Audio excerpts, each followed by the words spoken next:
Ask a Christian who Satan is, and you'll get a clear answer.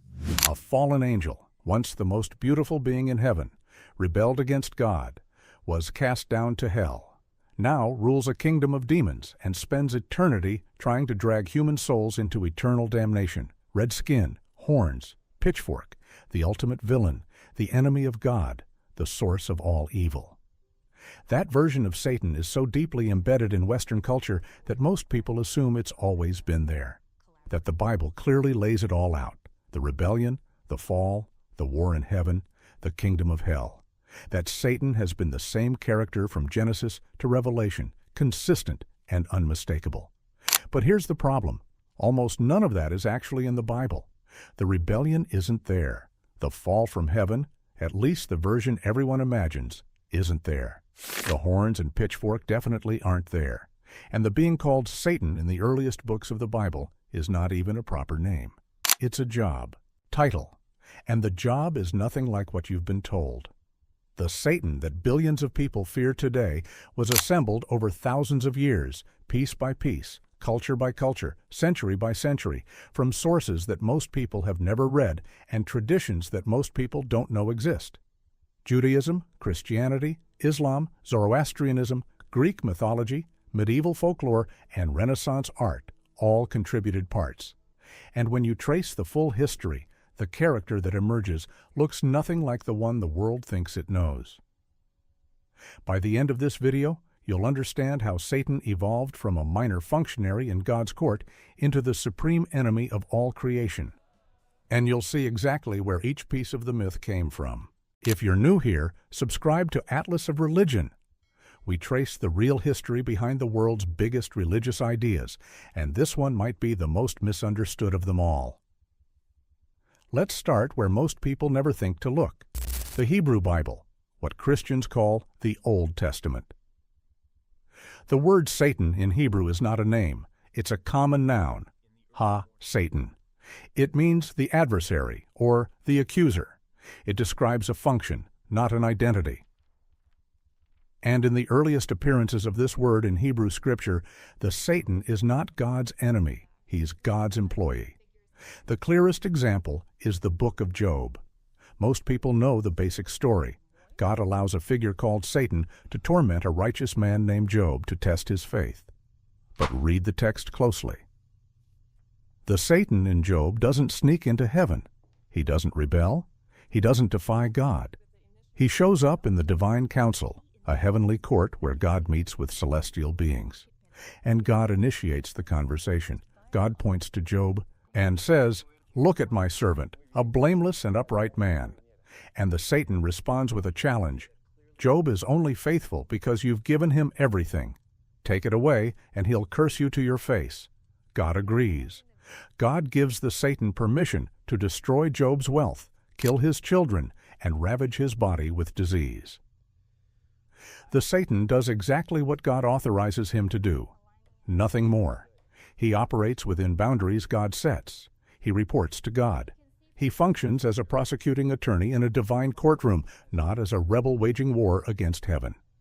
This is a radically different figure from the Satan of popular Christianity.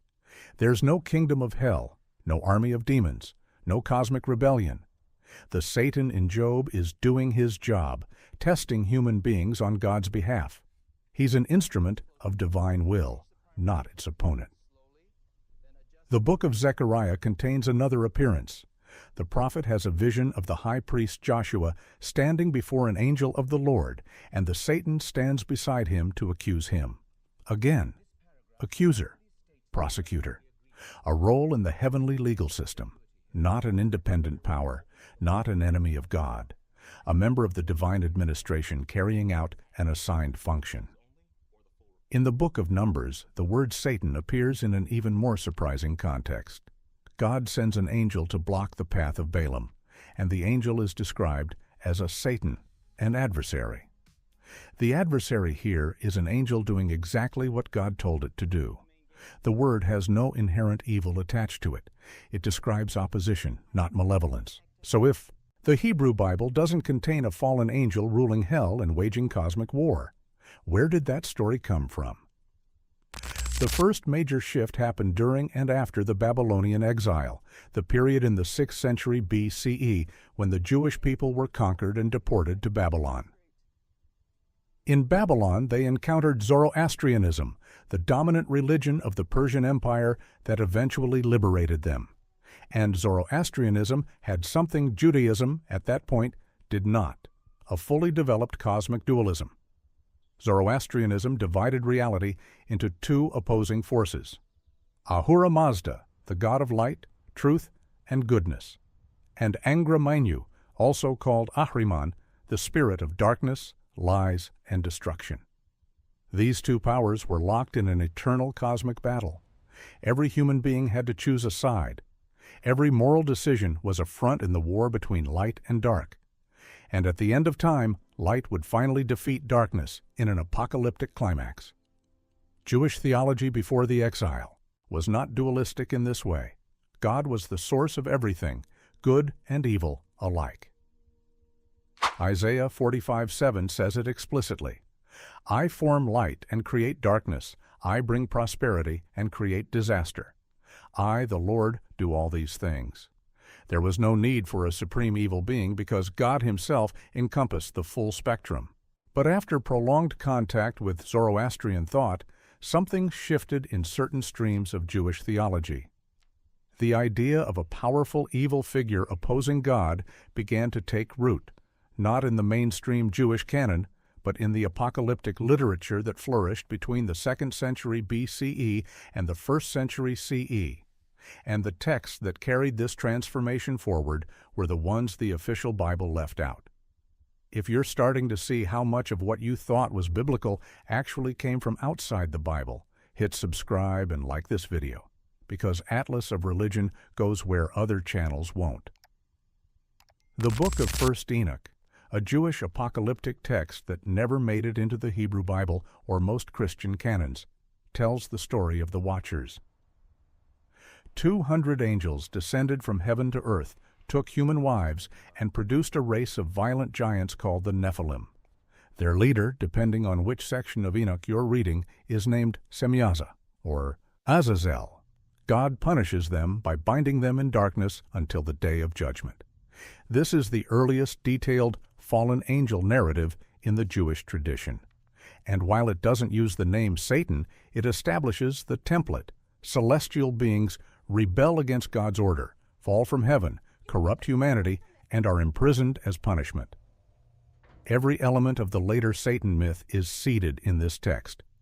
The Book of Jubilees, another Second Temple Jewish text, takes it further. It introduces a figure called Mastema, a name meaning hostility, who functions as a leader of evil spirits.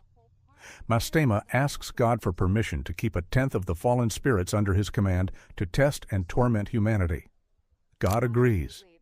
Mastema becomes an authorized tempter, an upgraded version of the Ha-Satan from Job, now commanding an army of demons, but still operating with God's permission.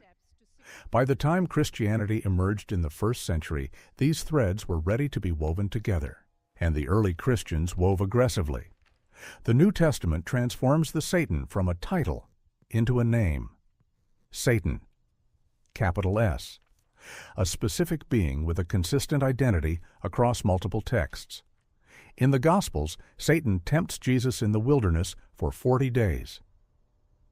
He offers Jesus all the kingdoms of the world in exchange for worship.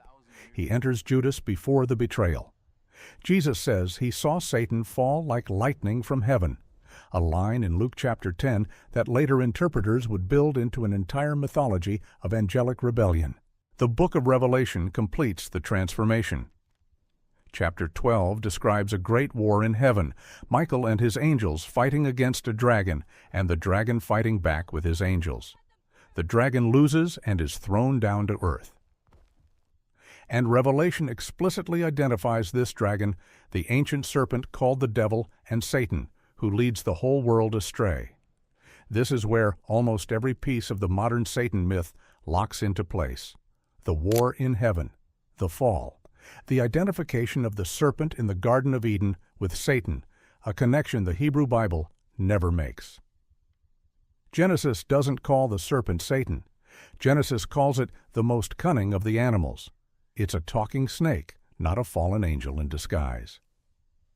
That identification was made retroactively by later Christian interpreters who read Revelation's ancient serpent backward into Genesis and merged two completely separate stories into one continuous narrative.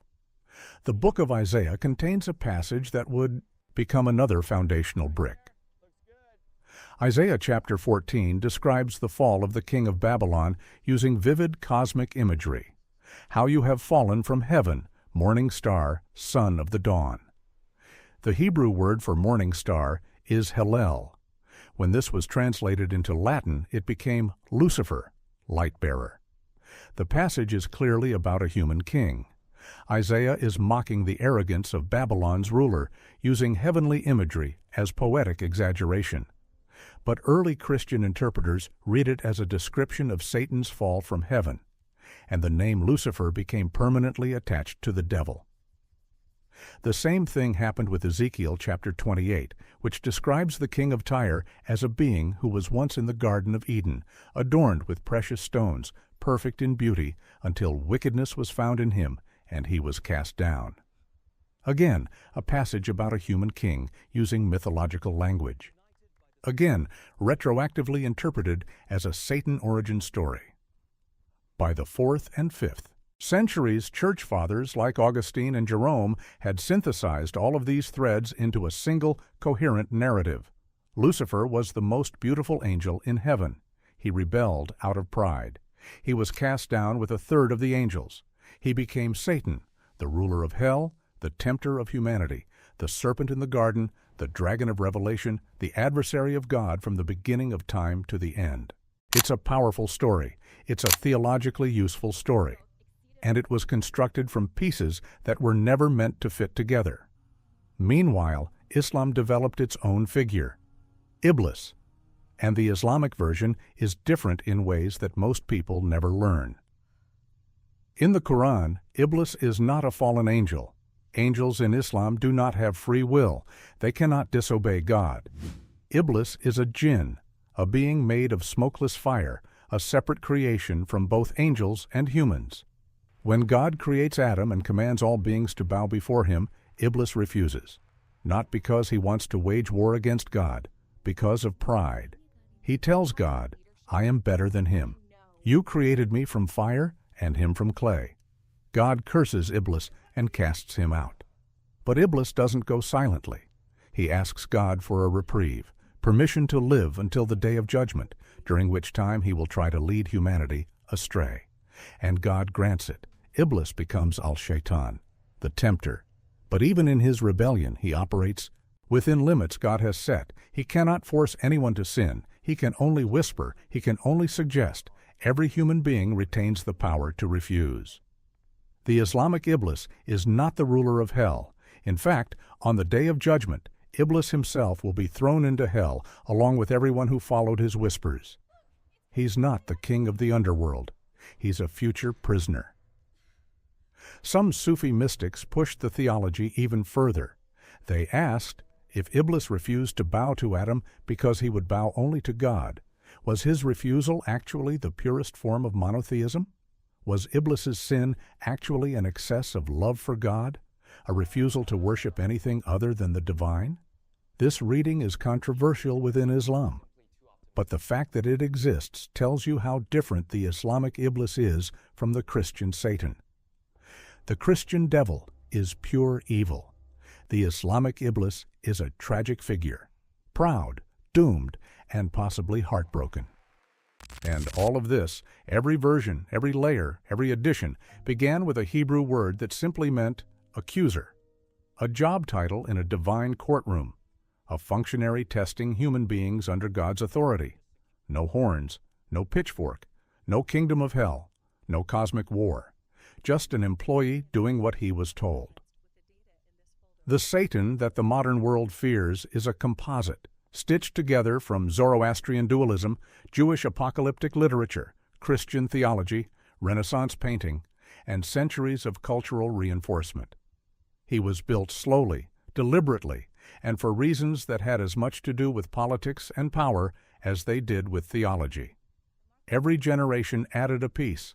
Every culture contributed a feature. And the result is a character so vivid, so terrifying, and so deeply embedded in the global imagination that almost no one thinks to ask the most basic question: where did this figure actually come from? Now you know. Thank you for watching. If this video just dismantled something you've believed your entire life, or opened a door you didn't know existed, subscribe to Atlas of Religion. We trace the real origins of the ideas that shape civilization, and we don't stop at the easy answers.